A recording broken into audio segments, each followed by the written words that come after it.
Kent Online News. News you can trust. This is the Kent Online Podcast. Nicola Everett. Hello, hope you're okay on Friday, July the 24th. Thanks ever so much for downloading today's podcast. First on today's episode, a former Kent racecourse could be used to queue holidaymakers if there are major delays at the Port of Dover or Eurotunnel. The site at Western Hangar near Hythe has been earmarked by the government as a holding area for up to 1,000 tourist vehicles.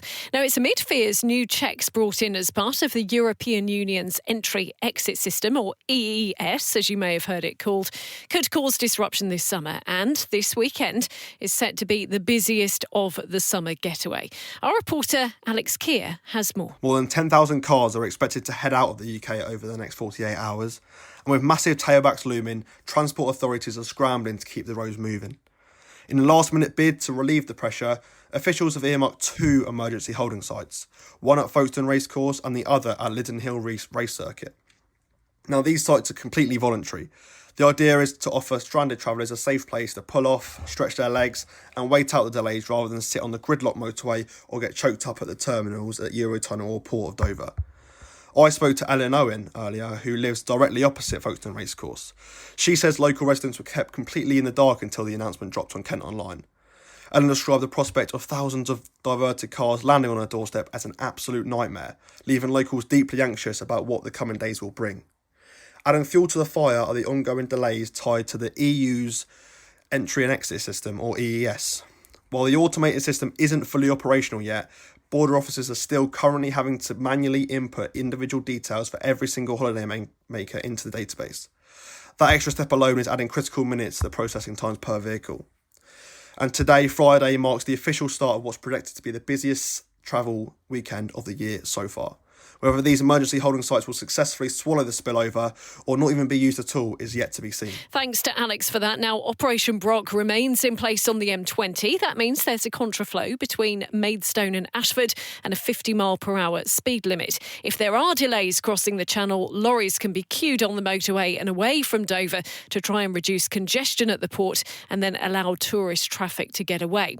However, there have also been calls for the new EU border checks to be suspended this summer as thousands of families head off on holiday. Passengers have to provide fingerprints and photos as part of these new biometric checks. Callum Miller is the Lib Dems spokesperson for Foreign Affairs, and he's been speaking at Heathrow Airport. With a possible 7 million trips in August alone, Brits are already facing a possible additional 2 million extra hours of queuing, and the peak time misery could be even worse. I fear this may test one of our proudest national characteristics, the famous British ability to obediently queue to destruction. So it's time for the EU to face reality. The rollout of its entry-exit system has been a disaster. That's why Andy Burnham needs to act now to protect British families from travel chaos this summer.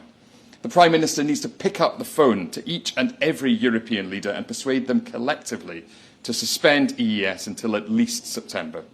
We know that's possible. The European Commission allows countries to revert to manual passporting, and we know that was around 3 times faster than the entry-exit scheme. Greece, France and Spain have each at one time or another suspended EES operations, including the French at the Port of Dover in May. So now, as travel chaos looms, Andy Burnham needs to step up, pick up the phone, protect holidaymakers and save the summer for travelling Brits.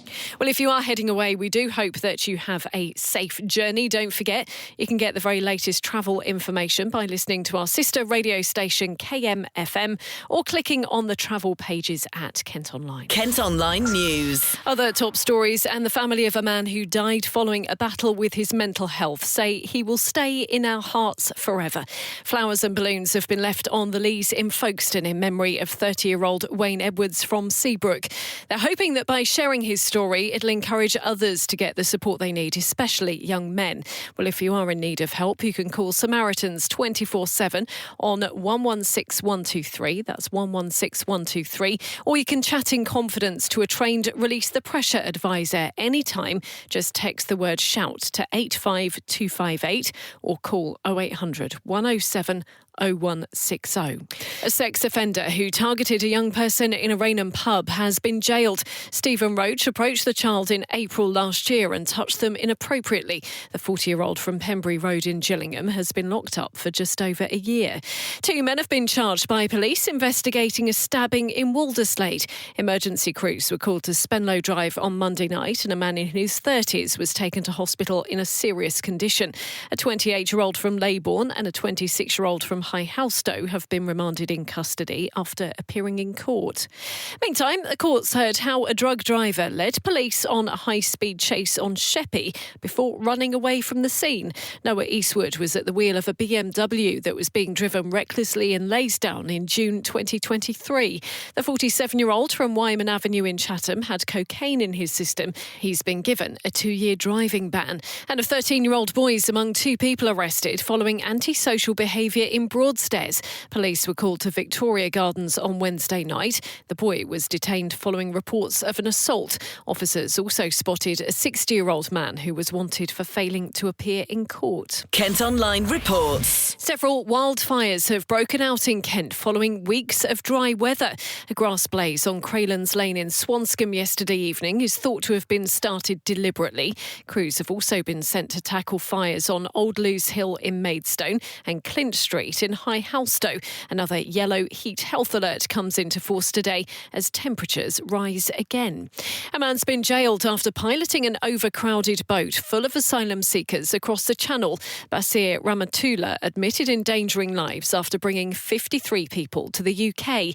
The 21-year-old from Afghanistan has been sentenced to 2 years in prison at Canterbury Crown Court. A Kent MP has been given a job in Andy Burnham's new government. Polly Billington, who represents East Thanet, has become a minister in the Department of Energy Security and Net Zero. She says she'll be focusing on bringing down bills for families and businesses. Now, the Conservatives have been ousted by Reform UK in a council by-election in Medway. William Burville won the vote in the Cuxton, Horling and Riverside ward.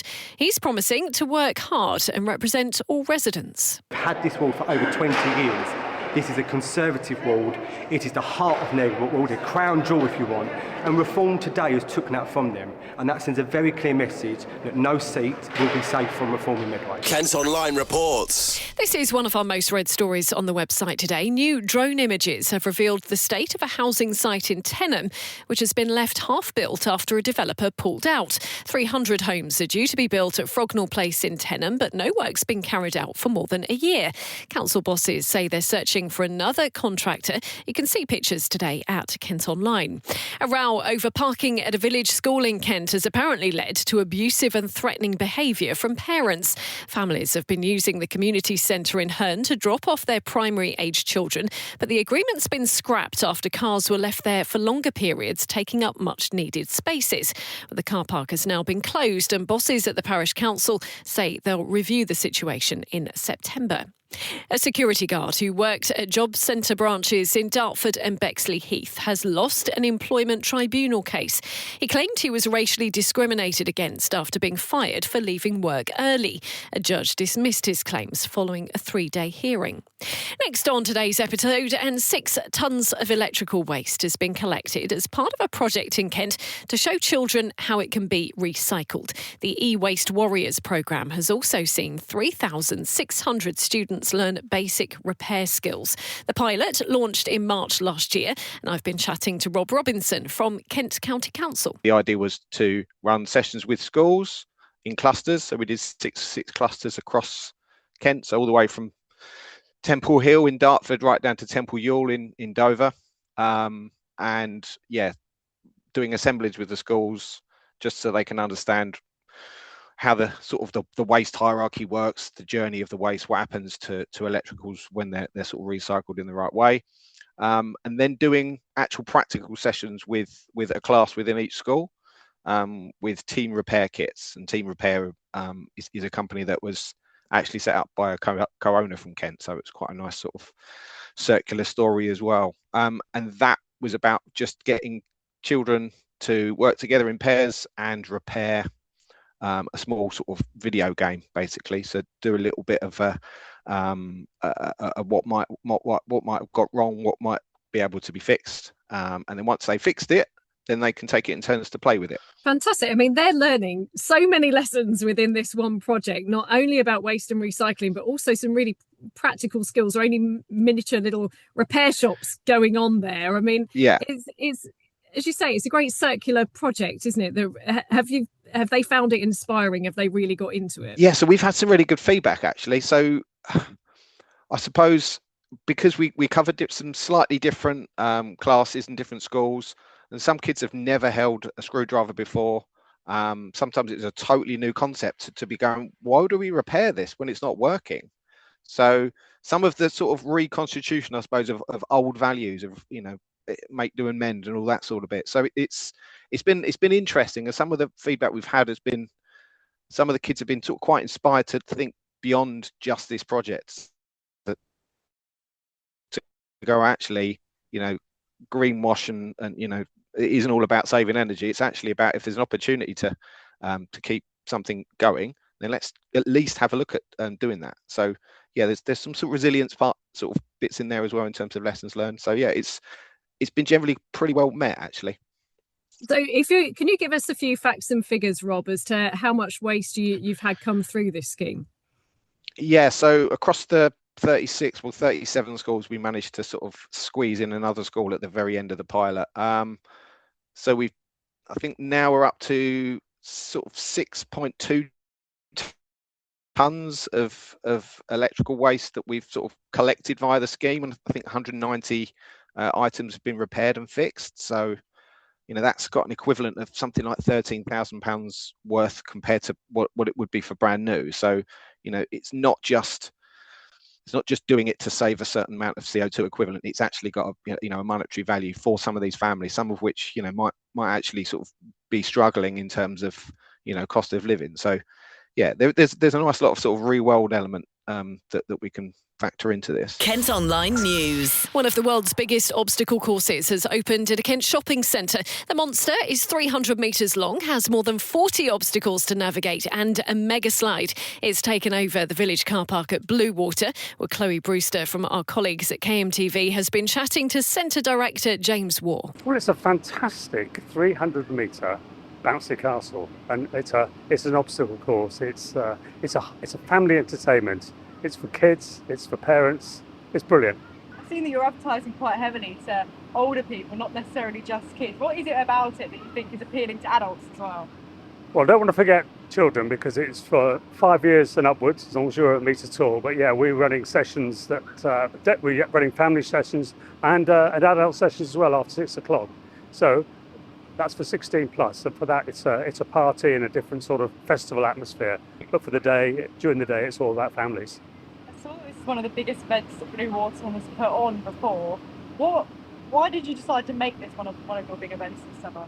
Well, summer's really important to us. We always like to provide something for our guests, a day out, and it's not just about what goes on inside Bluewater, but what's going on outside too. And this is a brilliant attraction. It's been across the world, it's been in the States, it's been in the Middle East, and now it's in Bluewater, first time in Kent. Georgie, Danny and Alfie have been having a go, and they told us what it was like. It's really good and really hot, but at the same time, it just makes you really sweat. If I'm honest with you, it is actually pretty good. What's the most challenging bit? Probably the last bit. Probably the last bit. Yeah, it's brilliant though. My breath was gone by only 2 laps. Really? Yeah. How long do you think it will take me? I'm guessing you guys. I timed it with him over there, and it took me 11 minutes to get round. I've only been round like 5 times, I'd say. It's just honestly really breathtaking. It's the final day to donate to the Tons of Tins campaign on our sister radio station KMFM. They've been collecting donations to help replenish food bank supplies across Kent. The fundraising page is open until midnight, and money will be used to buy food for families who are struggling to make ends meet over the summer holidays. If you want to get involved, just head to kmfm.co.uk/TOT. And finally, a Medway school's written and performed a special version of Frozen's Let It Go as part of a farewell performance for their Lollipop Lady. The frost goes bright on the tarmac tonight, not a school bus to be seen. A kingdom of light is yellowed, and it looks like I'm the queen.